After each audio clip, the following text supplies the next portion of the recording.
தொடர் கனமழை காரணமாக சுருளி அருவியில் வெள்ளப்பெருக்கு அதிகரித்துள்ளதை அடுத்து சுற்றுலா பயணிகள் குளிக்க தடை விதிக்கப்பட்டுள்ளது. கூடுதல் விவரங்களை வழங்குவதற்காக செய்தியாளர் முத்துவேல் இணைக்கிறார். முத்துவேல், விவரங்கள்.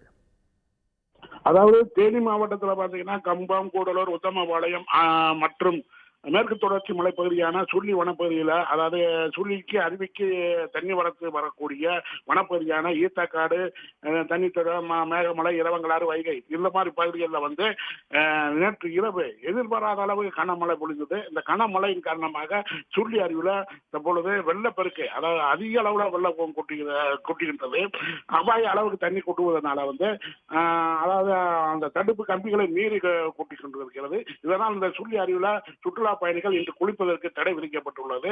நீர்வரத்து சீரான பிறகுதான் இந்த மீண்டும் சுற்றுலா பயணிகள் குளிப்பதற்கு அனுமதிக்கப்படுவார் என்று கம்பம் வனத்துறையினர் தெரிவித்துள்ளனர். முத்துவேல், தகவல்களுக்கு நன்றி.